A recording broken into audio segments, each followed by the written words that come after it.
just wondering, Frank was talking about how unique this first day is, and what are you trying to take out of it versus just what it's been like from your expectation about just getting in the gym, starting to see what it's like with some of these guys? How unique is this all? Is this Mike? Sorry. Yes, sir. This is Mike. Big win for our Vikings. Big win. Big win for our Vikings. Dan Bailey. Um, Yeah, it took a little bit. I mean, took a little bit. Yeah. You're right. You're Uh, right. But back to serious business. It's definitely unique, and I guess that's just kind of the mentality that everybody, myself included, is embracing. Coming to this organization, the championship organization, with a goal to defend and repeat. You got to have some sense of competitiveness and drive and hunger, as repeat champions. And then, for myself, who's a guy who's trying to get his first one in the midst of a team that's trying to do it again. My hunger aligns with the team's hunger and the organization's hunger. But as far as trying to integrate to a new system, I mean, I've played basketball for a long time. This is season 12. All glory to God and family. But it's basketball at the end of the day. Obviously, some different nuances, some different terminologies, but nothing that can't get picked up in a matter of a few days going into camp. I'd like to follow up on the Vikings, but I'll spare everybody else here. Wesley, just guys you played against for a long time, LeBron, Marc Gasol. Like, is there a way that you can understand them by all of the scouting reports that you've had to prep that then evolves as you, even from that day one when you're actually on the court together? Absolutely. I mean, you can kind of see some of the things that you have to defend against, and to know now, be able to put yourself in those situations where you're on the receiving end, or you're the beneficiary, or you're a guy that helps can open up spacing so that the ball can breathe, so that you can play. One of the big emphasis was movement. This was probably the most movement I've done as far as spacing and cutting and slashing and just getting back into the swing of things, and almost similar to the flow in which style of play that I played in Portland, style of play that I played in Dallas. And, for me, it's exciting. And Wookie? Hey, Wes, Dan Wicke with the Los Angeles Times. Kind of two questions. How did your experiences going to Milwaukee last year, a team that was obviously built for a title run? You might talk about integrating in your experience, but how specifically fitting in with a championship level team? How did those experiences last year think will play out this year? And then, sort of secondly, you see around the league, two guys in Oklahoma City tested positive for coronavirus. Portland had to shut their facility down today. How big of a cloud is that? Kind of as you guys go day to day here through training camp? Well, I mean, everything that I've seen here has been top notch as far as making sure that protocols are followed. And, a lot of it is just going to come down to the accountability of oneself, being a part of this organization, being part of this championship organization, and wanting to repeat. And like I said, myself, wanting to be in that game and be the last team standing. You're gonna have to hold yourself accountable. I mean, this is going to be in some ways tougher than the bubble, because at least in the bubble we knew there was no other distractions. As far as it was difficult to be isolated from what felt like the world, but now to know that not only are we looking out for everybody's personal, your family, yourself, but this is an extension. The Lakers organization is an extension of your family, and so if we want to be the last team standing, we also got to be the healthiest team standing. So we got to be accountable and be smart individually and collectively.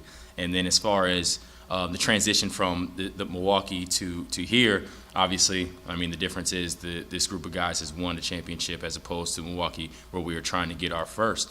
And the hunger is same, but it's also different at the same time. You have that pedigree about you, the wherewithal, having been there, having done it, and just trying to learn from it, but at the same time knowing that basketball is basketball, and just trying to be in the right spots at the right time to make plays and be in playing basketball again.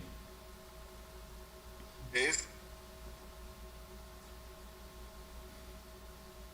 Hey, Wes. When you guys, David Bennett with ESPN, when you guys look at this preseason slate and these 4 games you have, how much are you going to kind of judge your team or measure your team versus you would in a normal year, considering you have so little time leading up to these games? I don't know. I mean, I only really know one way to judge, and that's off of, wins, performance, how hard we go, the little things. Your shot may not be there. You might be a little bit rusty on the offensive end, obviously due to lack of playing, lack of pickup. This is very unconventional for everybody involved. Usually leading up to this point, when we get to this point in training camp, there's been a lot of 5-on-5s. There's been a lot of runs up and down. We got to be smart going into this. I mean, you don't want an NFL situation where no preseason and go straight to games, and you see a lot of guys going out within the first 2-3 weeks of the season. So that's going to be the build up and the slow progression. Obviously, this team has had. This team in Miami have had the fewest amount of days off in between starting back the season. Myself, we were out in the second round, so I had a little bit more time to get ready. But that's still it's still been an unconventional offseason. So a lot of it comes down to personal accountability. Getting what you need, making sure you get rest, making sure you're doing stretching on your own, doing all the little things to make sure that you can be ready when it's go time, and that's next week or later on this week. I don't even know. Kyle Goon.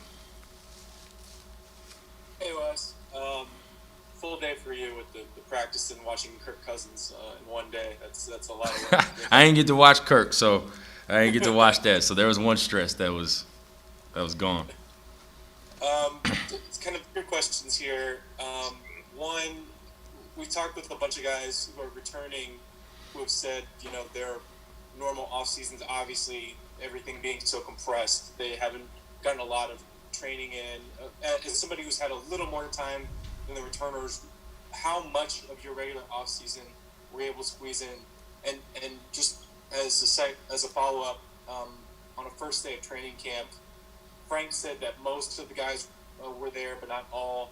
How much are those holes kind of felt when you're just starting out with a new team?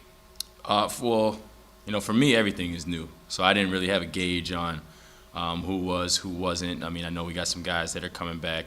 My man Quinn Cook just got re-signed back, so I'm excited about that and happy for him. And I think Alfonso wasn't here yet. I think just because, going through protocols and making sure everybody's safe and eligible and ready to go. And so it's all new for me. And, as far as my off season, I was doing a lot of recovering. I had to, I had a little fracture in my finger in game 1 of the second round against Miami. So I've had to wait longer than I would have liked to, once we've got eliminated to let that heal up so I could even resume back training and doing all that kind of stuff. And it's 100% now. I feel great. So I didn't really get that same normal off season as well, and still just trying to make do, doing a lot of yoga. Just again being in this for 12 years now, you kind of know what you need, and just making sure you're doing that on a daily basis. Bill Orm. Hey Wesley, Bill Orm, yeah, brother. You've mentioned personal accountability a couple times here, as it relates both to COVID stuff and also just being physically right. But specifically with COVID, I'm wondering, how are players, specifically with your team, holding each other accountable? Where's the leadership coming from in terms of the right behavior and making sure you're doing yourself? Everybody's putting themselves in a position where nobody's going to put the team at risk and shut the facility down. Right. Well, I mean, everything starts within, but I mean, you think of the leader of this team. I mean, it's LeBron, and so that'll be something that will be discussed further on as we go into camp. I'm assuming, just as far as once we know more of everything, more of NBA protocols, more of just what there is to know about everything that we're getting ready to go through. This is all still new. This is all still happening on the fly. I'm assuming there's going to be a lot of things that get thrown at us throughout the season that are going to throw things off. And so again, you just got to be adaptable. You got to be you got to have that right frame of mind, right focus, knowing that above anything else, health is going to be the number one thing for us. And whether that's your body, and that's with this with COVID. So we got to be smart, and knowing that in order to be the last team standing, we got to be eligible to play. All right, last two questions. Mark Medina. Hey Wes, Mark, Virginia here, USA. How you doing? A two-parter here. You already know what it's like to play without fans when you're in the bubble. So I was wondering, in what ways will that experience again be easier to adapt to, and what other adjustments do you think will come up because you guys are now playing in NBA arenas? I don't really know. I mean, I guess right now everybody's just got to go in to expect the unexpected. And I've been saying personal accountability for a long time. I think that's just really what's going to have to come down to, and to be ready for whatever. Make sure you do the work. Make sure you do your diligence. Coaches are going to provide us with scouting reports, game plans. It's going to be up to us to make sure our bodies are right and taken care of, so that we can go out and execute it. And just following guidelines, following protocols, and understanding the greater good. It's not hard to sacrifice when there's something bigger than you. And for this organization, it's repeating. For myself, it's getting my first one, and being the last team standing, and doing it together, and being tied in together. And that's what I took away from this first day. Even before this first day really started, that was the feeling, and that was the draw of this organization. It's bigger than everybody else. Last one for you, Alan Sliwa. Hey, Wes, 710 ESPN. Just curious, do you have a plan of how you're going to pace yourself as you go from training camp, preseason, to regular season, or is that something that is difficult to plan? You just kind of listen to your body. Just get your thoughts on that. Truthfully, I haven't even thought about that. I have not thought about that at all. So appreciate you giving me something else to think about. During a time where we have no idea what anything is going to be, which way is up sometimes. I trust this staff, this organization, and I think it's going to be a daily thing. It's going to be something that you're going to have to get comfortable being uncomfortable. And I think that personally myself, obviously I was not a part of this team in the bubble, but I was proud of myself for being able to get comfortable in an uncomfortable environment. And obviously the Los Angeles Lakers showed that they we're elite at being uncomfortable in an uncomfortable, or being comfortable in an uncomfortable environment, which by winning the whole thing. So I'm not worried about that. Obviously, every day can bring about a new challenge, and it's just a matter of making sure that you do everything in your power, because obviously there's things that you can't see coming, but everything you do in your power to make sure that you're available and ready.